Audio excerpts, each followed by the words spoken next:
Before we dive into the heart of this video's story, for those who have already subscribed and liked, I pray that you remain healthy and are blessed with immense abundance. Let me know in the comments which city or state you're watching from. I hope this story is useful and that we can all take away a valuable lesson from it. Watch the video until the very end. My name is Claire. If anyone asks me what my biggest regret in life is, my answer is simple. I was too naive in believing that sacrifice would always be repaid with love. For 8 years, I worked at the same Chicago-based tech corporation as my husband, Richard. We joined around the same time when the company was just a growing startup. Back then, we were both entry-level employees. The difference was that I always preferred working behind the scenes. I never chased the spotlight or the praise. For me, as long as the job was done perfectly, that was enough. Richard was different. He was a smooth talker, charismatic, and easily befriended anyone in the office. In almost every C-suite meeting, he was the one standing at the front, presenting our team's results. I was so proud of him. In fact, I frequently let him take all the credit, because I thought, if my husband succeeds, isn't that my happiness too? It wasn't just once or twice that I did his job for him. Whenever he struggled with a major pitch for Wall Street investors, I was the one up until 2:00 a.m. building the PowerPoint decks. When he was stuck trying to find a solution for a failing project, I sat at my desk for hours brainstorming ideas. Even the aggressive market strategies that got him noticed by the board of directors actually came from my brain. But I never made an issue out of it. I just wanted to see my husband win. Every time he hugged me after work and whispered a thank you, all my exhaustion vanished. I truly believed we were building our American dream together. Then, everything changed when Richard started being pulled into closed-door meetings with the executive board. He started coming home later and later. His phone buzzed constantly at all hours of the night. If I asked what kept him so busy, his answer was always a clipped, "Just work." I chose to trust him. I even started taking on more of his corporate workload so his stress would lessen. Almost every day, I was the last person to leave the downtown office.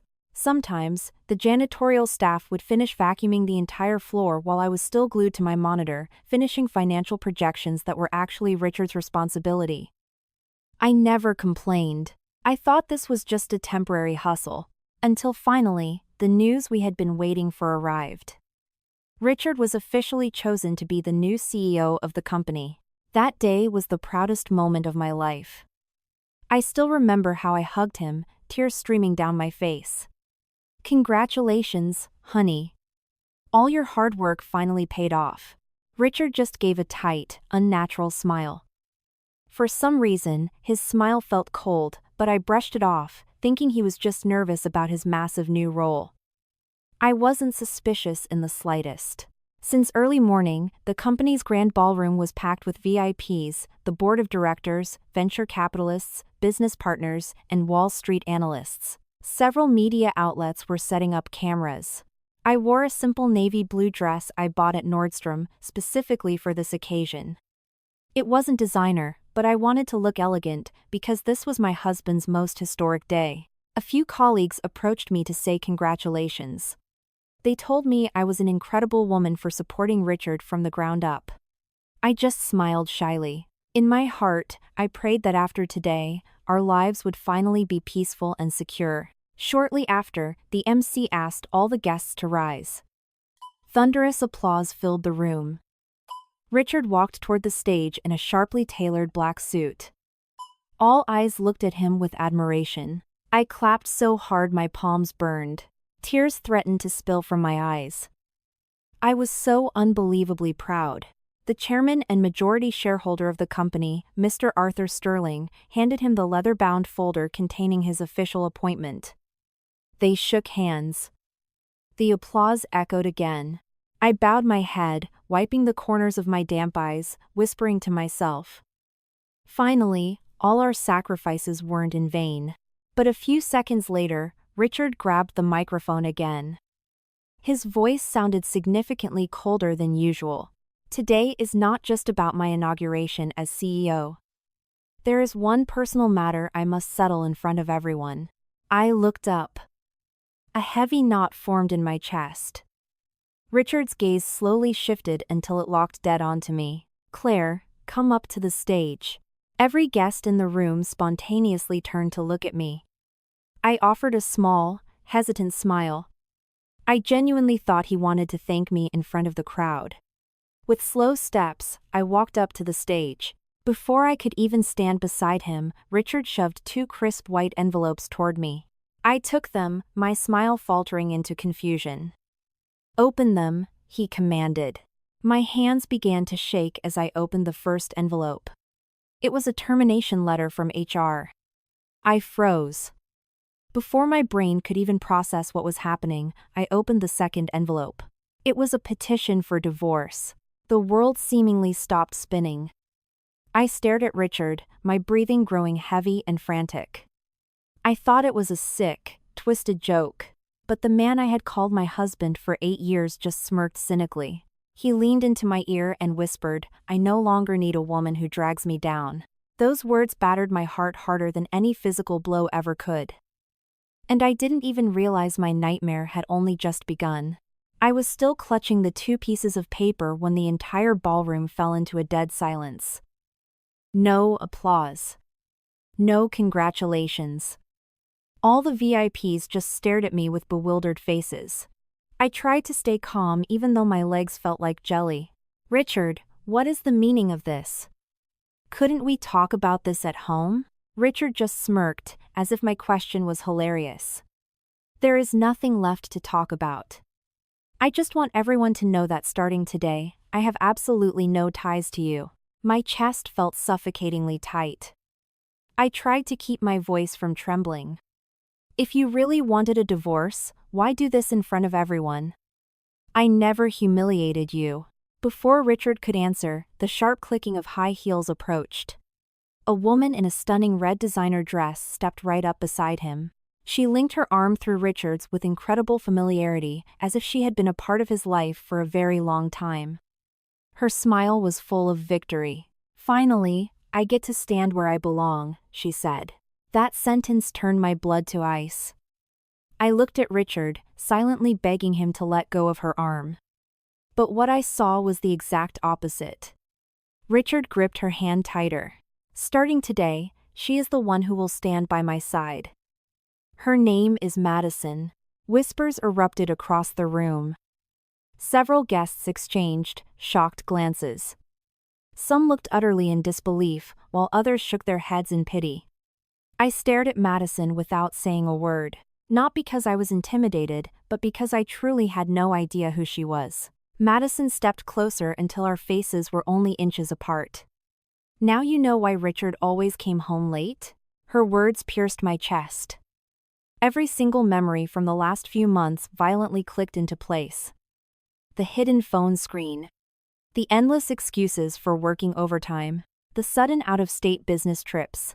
It turned out, it wasn't his workload that had changed, it was his heart. I took a deep, shaky breath. "If you two truly love each other, I will leave. I won't get in your way." I turned around. I just wanted to get out of that room before my tears finally fell. But I had only taken a few steps when Madison's voice stopped me again. "Wait. You're just going to leave like that? Shouldn't you congratulate the new Mrs. CEO?" Several people in the audience shifted uncomfortably. I chose to remain silent, thinking that if I didn't engage, it would just end. But instead, Madison picked up a porcelain cup of hot tea that a waiter had just placed on the podium. She swirled the cup slowly, smiling a wicked smile. I still didn't understand what she was about to do, until... Suddenly splash. She threw the entire cup of searing hot tea directly at my head.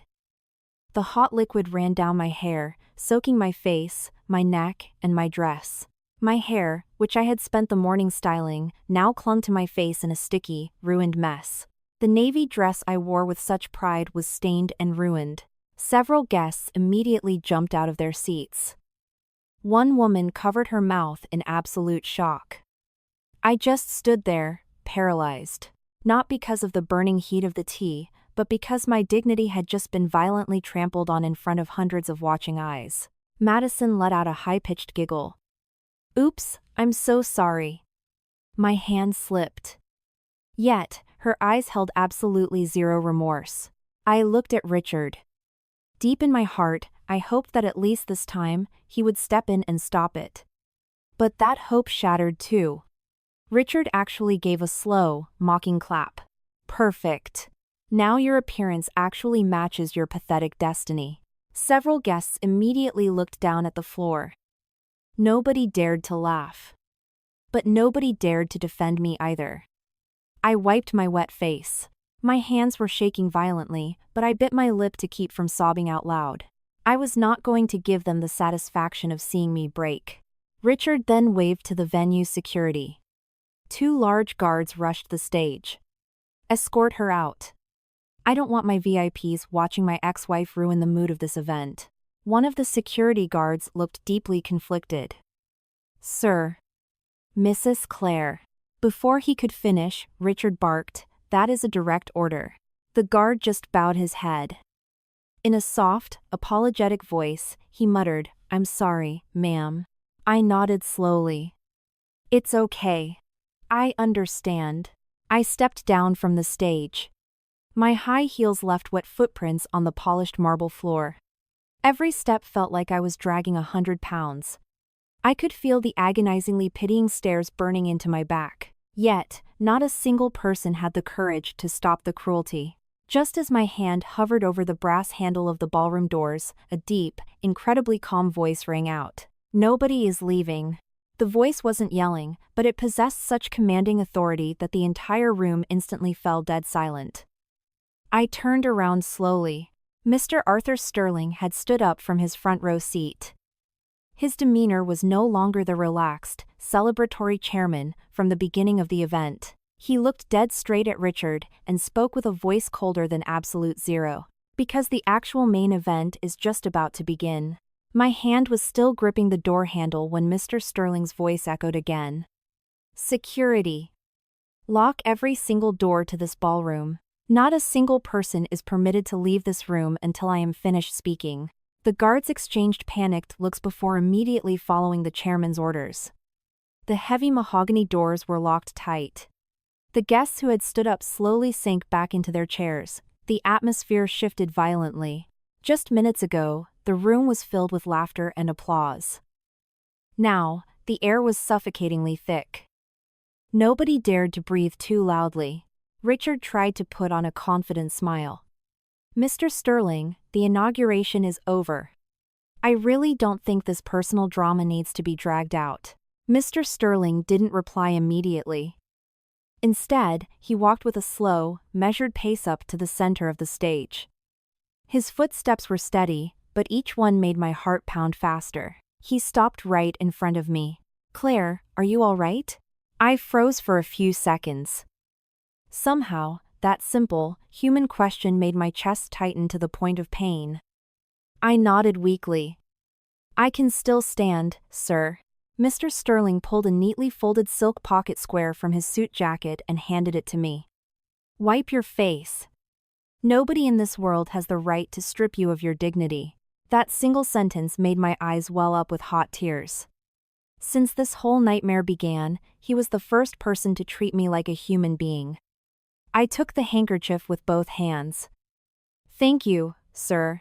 Mr. Sterling gave a curt nod, then turned to face the entire crowd. "Today, I have witnessed something I never, in my wildest dreams, imagined would happen in this corporation. I watched a human being get humiliated in front of hundreds of people. And what is most pathetic is that the perpetrator is the man who was just trusted to lead this entire company." The ballroom was dead silent. Richard started to look incredibly nervous.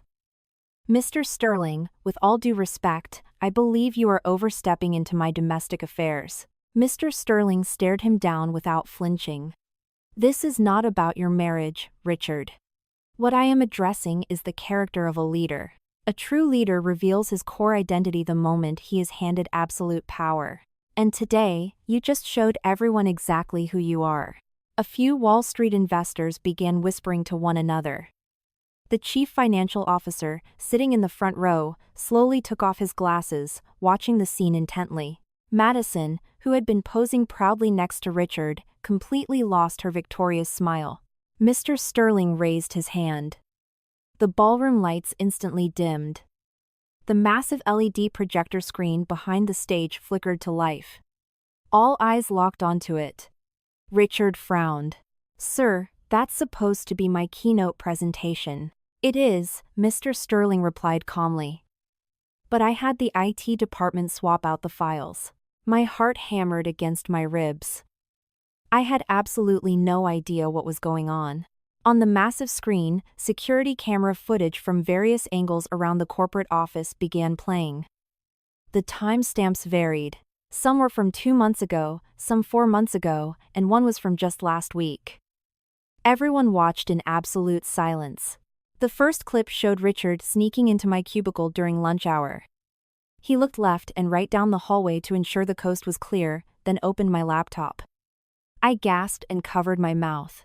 I never knew he did that. The next clip zoomed in to show Richard plugging a flash drive into my computer. A few minutes later, he was seen transferring massive folders to his own corporate laptop. The room erupted into shocked whispers. Richard rushed forward, sweating. "Mr. Sterling, that footage proves nothing. I was just pulling files from my own team." Mr. Sterling remained stoic. "If they were your team's files, why did you have to steal them in secret while the owner of the laptop was out of the room?" Richard's mouth opened, but no words came out. Beads of sweat formed on his forehead. The screen cut to the next piece of evidence. This time, it was footage from a board of directors meeting from a few weeks prior. I remembered that day. I had called in sick with a fever. On the screen, Richard was confidently presenting a massive corporate expansion strategy. I recognized every single bullet point, every graph, and every financial forecast because I was the one who wrote it. Every word, every metric, was exactly as I had finalized it after a week of no sleep. One of the senior directors suddenly stood up. "Wait, didn't Richard write that proposal himself?" Mr. Sterling shook his head slowly. "No. I have the original drafts securely stored." The room fell deadly silent again. I struggled to catch my breath. I had always known I helped Richard with his work, but I never realized he was literally stealing my completed files behind my back and passing them off as his sole creation. Mr. Sterling signaled to someone off stage. A man in a white dress shirt, the head of corporate security, walked out carrying a heavy black aluminum briefcase. He set it on the podium. Mr. Sterling popped the latches. Inside were thick binders, an external hard drive, and a laptop. He looked out at the sea of executives and investors. "I intentionally waited until today because I wanted all of you to see with your own eyes who actually deserves to sit in the C-suite and who has been acting as a parasite on someone else's brilliance." Richard lunged forward. "Mr. Sterling, I object to this." The chairman turned his head slowly. "You can object all you want. But digital footprints don't lie." Mr. Sterling pulled a red folder from the briefcase and held it up high for the cameras and the crowd to see. "This file contains the forensic audit that will determine who actually built the strategies making this company millions." When the folder opened, all the color drained from Richard's face. The entire room seemed to stop breathing. Mr. Sterling pulled out stacks of printed code and metadata logs, handing them to the corporate secretary. "Distribute these copies to the board and our key investors." People began frantically flipping through the pages. I just watched from the edge of the stage, entirely oblivious to what was in those papers. Mr. Sterling spoke into the microphone.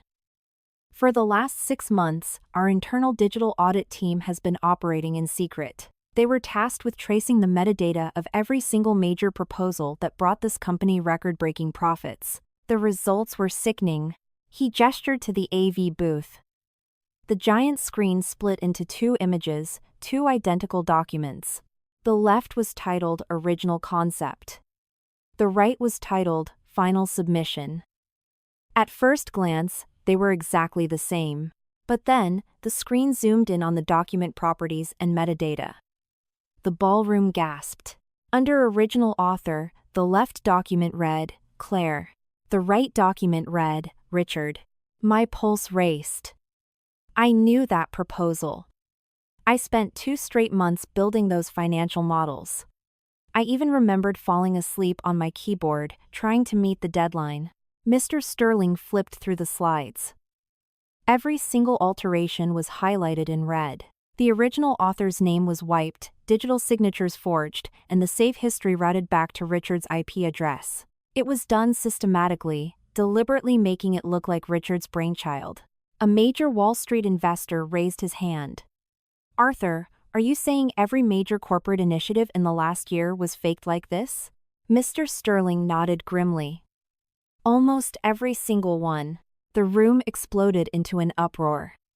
The chief marketing officer rubbed his temples in sheer disbelief. The VP of operations physically stood up from his chair in outrage. Mr. Sterling played one last video clip. This wasn't a security camera, it was a screen recording from a digital audit. It showed someone logging into the corporate server using administrator privileges, accessing my private drive, copying my files, wiping my digital footprint, and emailing it from Richard's account. The logs showed exact timestamps, dates, and device MAC addresses. It was airtight. Richard lost whatever was left of his composure. He marched to the center of the stage. This is a setup. Yes, I used my wife's ideas, but that is perfectly legal. We're married. It's joint property. His desperate defense only made the room grow colder. Mr. Sterling stared at him for a long, agonizing moment before asking, "Did you just admit, on the record, that the ideas were never yours?" Richard snapped his mouth shut. He realized he had just buried himself. Sweating profusely, he tried to backtrack. I mean, we collaborated on them. I stared at the man I used to call my rock. His tongue was so quick to twist reality. Yet, every single night, I was the one working alone in the dark while he snored in our bed. Mr. Sterling reached into the briefcase and pulled out a small, worn moleskin notebook. "This is Claire's personal drafting journal." I gasped. I recognized it instantly. I took that notebook everywhere. It held all my raw sketches, mathematical equations, and random flashes of inspiration. I thought I had lost it on the subway months ago.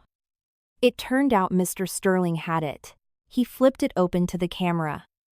Every page was dated weeks, sometimes months, before the official corporate proposals were ever logged. My messy handwriting was projected on the 20-foot screen. There was even a coffee stain from a late-night cram session. Mr. Sterling smiled softly at me. I kept this journal safe because the moment I read it, I knew this company had a generational talent hiding in the shadows. I looked down. For the first time in my professional life, my invisible labor was finally acknowledged. But the emotional whiplash was too much to let me feel joy. Mr. Sterling turned his fierce gaze back to the crowd. "Ladies and gentlemen, everything I just showed you only pertains to intellectual theft. We haven't even touched on corporate embezzlement." He pulled out another file. The CFO's face went rigid. Mr. Sterling slammed the financial audit onto the podium. The numbers projected on the screen made a few investors audibly gasp. $2.5 million. These funds were diverted from corporate accounts under the guise of business development strategies, yet there is zero evidence of them ever being used for company projects. Richard grabbed his microphone and threw it against the stage floor. "Enough. You have no right to humiliate me like this." Mr. Sterling didn't even blink. His voice only grew more commanding. "I am not humiliating you, Richard. I am simply exposing the reality you created." He then reached into the briefcase and pulled out a thin, unmarked manila envelope. Compared to the thick binders, it looked insignificant. Yet, Mr. Sterling's expression grew infinitely darker. He stared directly into Richard's soul. "If I open this envelope, Richard, you don't just lose your job today. You lose your freedom." Richard, who had been trying to maintain an aggressive stance, completely deflated. All the blood rushed from his face. He stared at the manila envelope unblinking. I could see his fists trembling. For the first time all morning, the arrogant, charismatic golden boy looked genuinely terrified. Mr. Sterling didn't open it immediately. He addressed the silent room. I want to apologize to our investors, our partners, and the board. I know this is a highly unorthodox spectacle, but it had to be done publicly. Because a billion-dollar corporation is built on trust, and trust can only survive in the light of the truth. He pulled a single sheet of paper from the envelope. It was just one page, but the moment the board of directors saw the signatures at the bottom, their jaws dropped. I assume the board recognizes this document? The lead independent director stood up. That's the final C-suite evaluation protocol. Mr. Sterling nodded. Exactly. The room filled with frantic whispers. Richard shook his head wildly. No, that's impossible. HR told me I passed. Mr. Sterling looked at him with icy pity. Who ever said you passed? Did I not just hand you a folder? I never once said the evaluation was over. Richard froze completely. Madison, standing a few feet away, began backing up in sheer panic. A company of this magnitude, Mr. Sterling continued, does not choose its CEO based solely on quarterly profits. We judge how a man treats his subordinates. We judge how he honors his family. And most importantly, we judge what he does with absolute power when he thinks nobody is watching. He paused, his voice dropping an octave. And today, Richard, you gave us all the answers we needed. I finally understood. The entire nightmare I had just endured wasn't just a cruel public spectacle. It was a live test. Mr. Sterling signaled the AV booth one last time. The screen flashed with a spreadsheet of dates. Next to each date was a label: Observation 1, Observation 2, Observation 3. There were dozens of them. For the last 6 months, every candidate for the CEO position was subjected to a blind character evaluation. No warnings. No schedules. Because a person's true character never shows when they know they're being tested. Several investors nodded in profound agreement. One of the venture capitalists even gave a slight, approving smile. Richard grasped at straws. Even if that's true, my quarterly numbers were still the highest on the floor. Wrong, Mr. Sterling shot back. The team's numbers were the highest. And the individual who contributed the most was the one who never once asked for her name to be on the plaque. He slowly turned his head to look at me. Hundreds of eyes followed his gaze. I suddenly felt incredibly exposed. There is someone in this room who repeatedly rejected bonuses. Someone who worked until 3 a.m. just to ensure her department didn't miss a deadline. Someone who would rather watch others shine than steal the spotlight for herself. That person is Claire. I couldn't believe my name was being spoken like this, in front of Wall Street elites. Several senior VPs, men who had never spoken 2 words to me before, were nodding in deep respect. The COO stood up. Arthur, are you saying Claire was the primary architect behind all our major rollouts this year? Yes, Mr. Sterling answered without hesitation. More than you could ever imagine. He opened one final folder. It contained peer reviews from department heads. He read them aloud, always helps other departments without being asked. Never takes the credit. Resolves cross-departmental conflicts. Refused the Q3 bonus, stating the success was a group effort. With every sentence, hot tears streamed down my face. I never knew anyone was paying attention to the little things I did. I was just doing my job the best way I knew how. Mr. Sterling walked over to Richard until they were only a few feet apart. Do you know why I let you walk up on this stage today, Richard? Richard shook his head, his voice cracking. Why, sir? Because I needed to know one final thing. I needed to know if, once you believed you were the most powerful man in the room, you still had a soul. Mr. Sterling let out a heavy sigh. I was wrong. The second you thought you had the crown, you publicly executed the woman who built your throne. You broke the person who loved you most, in front of a live audience. Those words hit the room like a sledgehammer. Nobody was on Richard's side anymore. Madison discreetly unlinked her arm from Richard's. She took a large step back, desperately trying to distance herself from the sinking ship. Mr. Sterling reached out and took the leather-bound CEO appointment folder from Richard's shaking hands. He stared at the embossed corporate seal for a moment. Then, in the dead silence of the ballroom, he gripped the heavy parchment inside. Reep. The sound of the tearing paper echoed like a gunshot. He tore the contract into quarters and let the shreds flutter to the floor by Richard's designer shoes. You are not, and will never be, the CEO of this corporation. That piece of paper was nothing but bait to expose the rat. Richard's knees gave out.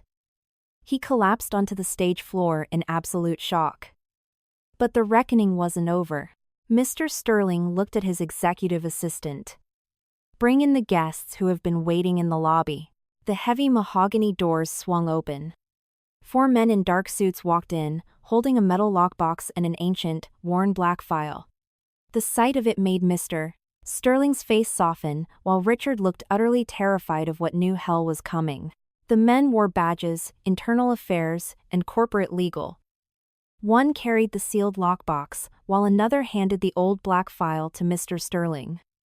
The chairman handled the file like a sacred relic. The edges were yellowed, but the wax seal was unbroken. Today, it is time for me to fulfill a very old promise, Mr. Sterling announced. I frowned in confusion. A promise? He opened the file. Inside were handwritten letters, a faded Polaroid photograph, and a small leather-bound diary. He took out the photo, and the AV team projected it onto the massive screen. I gasped loudly and covered my mouth. Staring back at me from the 30-foot screen was a young man who looked exactly like me.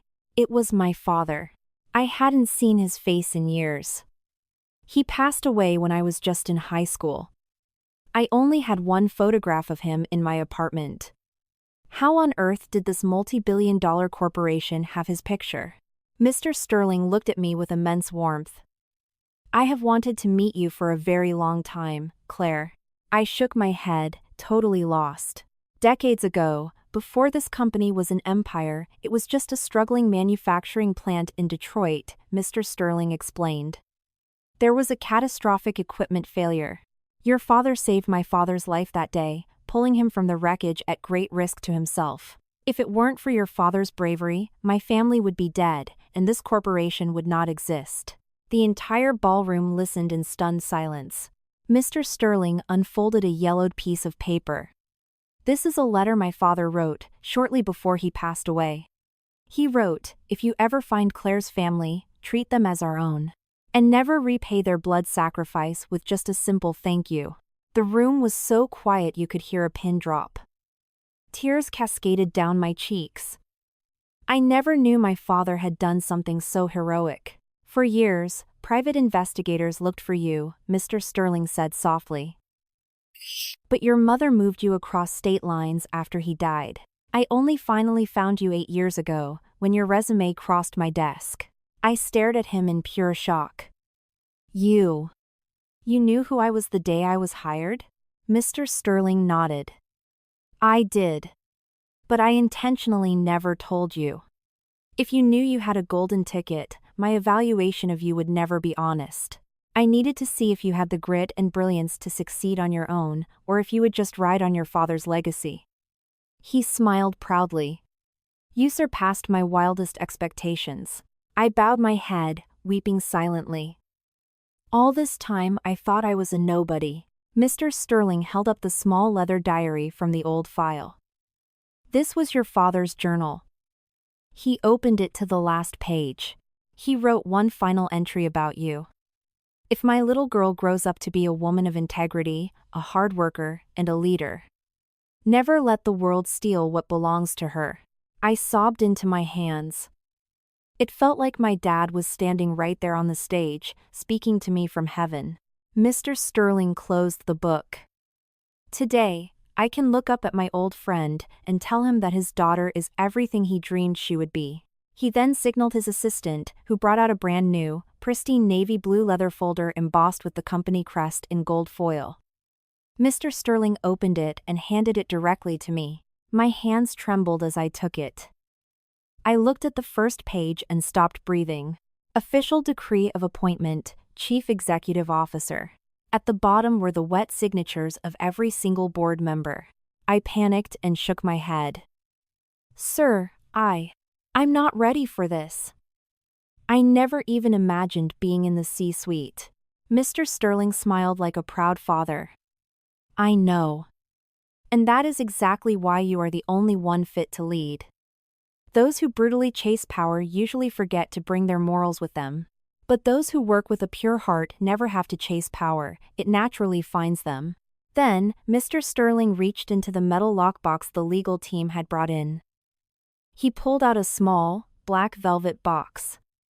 The moment he opened it, a collective gasp rippled through the VIPs. A diamond ring. Mr. Sterling stood right in front of me. Claire, I know I am older than you, and I am well aware that today is not the time or place to speak of romance.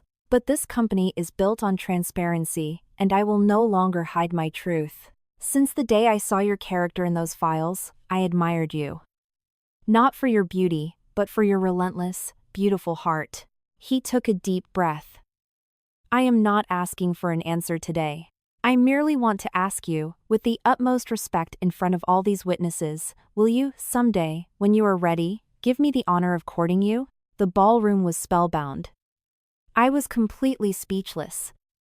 I held the ring box in my shaking hands, unable to form a single English word. Mr. Sterling smiled gently and closed the lid of the box in my hands. It's okay. Take all the time in the world. What matters today is giving you back your crown. He turned to the board of directors. Starting this exact second, I present to you Claire, the new CEO of our corporation. Every single board member stood up simultaneously, followed immediately by the Wall Street investors. A deafening roar of applause shook the ballroom. But suddenly, cutting through the cheers, heavy footsteps stormed through the front doors. Several men in FBI windbreakers and corporate forensic auditors marched down the aisle, holding federal warrants. Their eyes were locked directly on Richard. The applause died instantly. The lead federal agent flashed his badge to the board, then walked up to the stage. Mr. Sterling gave a curt nod. Proceed. The corporate auditor opened his file, his voice echoing loudly over the mic. Based on an exhaustive 6-month federal and internal investigation, we have uncovered massive wire fraud, corporate embezzlement, identity theft, and gross misappropriation of shareholder assets. The primary architect of these federal crimes is Richard. Pandemonium broke out among the guests. Richard scrambled to his feet, frantic. I object. This is a witch hunt. I was framed. The auditor ignored him, plugging an iPad into the AV system. Suddenly, bank statements flashed across the 30-foot screen. Every transaction was detailed: 5-star resorts in Aspen, private jet charters, Cartier jewelry, a leased Porsche 911. All paid for using corporate expansion funds under the guise of client acquisition. Cross-referencing proved there were no clients met on those dates. Madison's face turned the color of chalk. She stared at the screen, hyperventilating. Furthermore, the auditor stated, the primary beneficiary of these embezzled assets is one Madison Pierce. Madison completely lost her mind. She shook her head violently. No, I didn't know anything. I have nothing to do with this. Richard reached out and grabbed her arm. Baby, calm down, I'll hire lawyers, I'll fix this. Madison viciously slapped his hand away. Do not touch me. I am not going to federal prison because of you. The crowd watched the spectacle in disgust. Just an hour ago, they were parading their affair in front of my face. Now, she was treating him like a leper. Richard tried to step toward her. Madison, please, just listen to me. She backed away, looking at him with pure hatred. You told me all of that was your CEO signing bonus. You told me it was clean money. I am not going down for your fraud. Richard was utterly speechless. The woman he had destroyed his marriage for was now throwing him to the wolves to save her own skin. Mr. Sterling turned to the VP of Human Resources. Read the corporate mandate. The HR director stood up with a clipboard. By order of the board of directors, Richard is terminated with cause, effective immediately. All stock options are voided. Your corporate severance is cancelled. You have until 5 p.m. to vacate your company-leased penthouse, and the company car will be impounded immediately. All corporate access is revoked. Every sentence slammed shut another door in Richard's life. He began to shake uncontrollably. No. You can't do this to me. I gave my blood and sweat to this company for 8 years. Mr. Sterling looked at him with cold disdain. Claire gave her blood and sweat. You just drank the profits. Richard turned to me. His eyes filled with pathetic, desperate tears. Claire, please talk to Arthur. I know you still care about me. Please. I took a deep breath. I looked at the man who used to be the center of my universe. It was incredibly strange. I didn't feel angry anymore. I didn't feel hatred. All I felt was an overwhelming, hollow disappointment. You're begging me for mercy? I asked softly. When just 2 hours ago, you didn't even give me the dignity of a private conversation before destroying my life? Richard dropped his head, sobbing. I'm sorry. I lost my mind. I regret everything. It's too late, Richard. Much too late. Mr. Sterling signaled the federal agents. Take him. The FBI agent read him his Miranda rights as they snapped cold steel handcuffs onto his wrists. Richard didn't fight back. His shoulders slumped in total defeat. As they marched him off the stage, he passed by Madison, looking at her pleadingly. Madison just turned her back, walking quickly into the crowd to distance herself. The man who had walked into this room like a king was now being frog-marched out as a felon. There was no applause. No defenders. Not a single person offered him a shred of sympathy. The only sound was the clinking of his handcuffs fading down the hallway. When the heavy doors finally clicked shut, the silence in the ballroom was deafening. Mr. Sterling looked out at the crowd of executives. This company may have made the mistake of almost putting a monster in charge, he said calmly. But starting today, we choose to right that wrong. The entire ballroom stood up again. This time, the thunderous applause wasn't for a corporate title. It was out of sheer respect for a universe where truth finally won. I closed my eyes, letting the sound wash over me. The agonizing wounds in my chest suddenly felt a little lighter. But I had no idea that just a few months later, someone would walk back into my life looking entirely different than he did today. 3 months passed since the day my life flipped upside down. It was a crisp autumn morning in Chicago. I stood by the floor-to-ceiling windows of the corner office that was now mine. The sun reflected brightly off the Willis Tower. I often found myself smiling at my own reflection. Not because I was arrogant about being the CEO, but because I had finally proven the ultimate truth. People can steal your work. They can steal your credit. But nobody can ever steal your competence. Over the last 3 months, we completely overhauled the corporate culture. The toxic, cutthroat environment was dismantled. Every project submission required strict authorship metadata. Junior employees were encouraged to pitch in board meetings without fear of VPs stealing their ideas. Profit-sharing bonuses were distributed based on actual logistical metrics, completely blind to corporate hierarchy. Slowly, the company transformed. Morale skyrocketed. Employees came to work buzzing with energy because they finally knew their late nights would actually be rewarded. Mr. Sterling frequently visited my floor, smiling as he watched the new energy in the bullpen. He never micromanaged me. He would just sip his coffee and say, "I knew I bet on the right horse."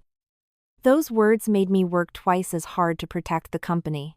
Outside of the boardroom, Arthur and I had developed a beautiful, quiet dynamic. He never pressured me about the ring. He respected the trauma of my divorce, giving me the space I needed to heal. We spent our evenings discussing macroeconomic trends, employee welfare programs, and all the ambitious dreams I used to scribble secretly in my notebook. For the first time in my adult life, I was valued not as a wife or a sidekick, but as an intellectual equal. That morning, my executive assistant knocked on the glass door. "Miss Claire, there is a man at the lobby desk demanding to see you." He claims it's a matter of life and death. I nodded, not looking up from my tablet. Send him in. A moment later, the door opened. I almost didn't recognize the man standing in my doorway. He had lost at least 20 pounds. His face was covered in a scraggly, unkempt beard. His off-the-rack suit was wrinkled and stained, and his eyes carried the heavy, hollow look of a man who hadn't slept in weeks. Richard. The man who had once stood on a stage and laughed as hot tea burned my skin, now stood before me with his head bowed. He shuffled slowly toward my mahogany desk. The moment he reached the guest chair, his knees buckled, and he dropped to the floor, kneeling on the carpet. Claire. Please forgive me, his voice was a raspy whisper. I didn't flinch. I just looked at him with absolute calm. Tears spilled from his bloodshot eyes. The bank foreclosed on the house. The dealership repoed my car.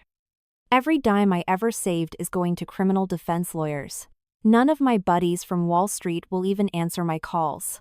I can't even get a job at a mid-level firm because my name is radioactive in this industry. I remained perfectly silent. Richard looked up at me. I finally realized that I spent the last 8 years living off your genius. I thought I was a god. But without you, I am absolutely nothing. The apology felt like ashes. It was just far too late. With shaking hands, he pulled a crumpled manila envelope from his jacket. Inside were rejection letters from various HR departments across the city. They all cited the same reason for withdrawing their offers: failed background check, corporate integrity. I'm not asking you to take me back, he sobbed. I know I don't deserve you. I'm just begging you. Please drop the civil lawsuit. Please call off the corporate lawyers so I can avoid prison and just get a normal job. I stared at him for a long, heavy minute. Then, I slowly stood up from my leather chair. I walked around the desk until I stood towering over him while he kneeled. I have already forgiven you, Richard, I said softly. His head snapped up, a pathetic glimmer of hope flashing in his wet eyes. But before his lips could form a smile, I delivered the final blow. But forgiveness does not mean erasing the consequences of your actions. The federal indictments and the corporate lawsuits are the legal system holding you accountable, not me seeking revenge. If I call off the lawyers just because I pity you, then I am betraying every honest, hardworking employee in this building who plays by the rules. The hope drained from Richard's face, replaced by the crushing weight of reality. More tears fell down his cheeks, but he finally nodded slowly. I understand. Thank you. For at least hearing me out. He used the armrest of the chair to pull his frail body up. He turned and shuffled toward the door. Just before he walked out, he stopped. Without looking back at me, he whispered into the empty air. If I could turn back time, I would have just been happy being the husband of the most incredible woman in the world. The heavy glass door clicked shut behind him. I took a deep breath. There was no sadistic joy in seeing him suffer. Because his misery wasn't a punishment I inflicted on him, it was the harvest of the seeds he had planted himself. A moment later, the side door of my office opened, and Arthur strolled in. He was holding 2 porcelain cups of freshly brewed tea. He offered me a warm, knowing smile. Are you holding up okay? He asked. I smiled back, taking the cup. Much stronger than I used to be. It was funny, in a cosmic sort of way. A few months ago, a cup of tea was the weapon used to destroy my dignity. Today, a cup of tea was a symbol of my rebirth. I walked back to the window, sipping the warm chamomile, looking down at the bustling Chicago streets below.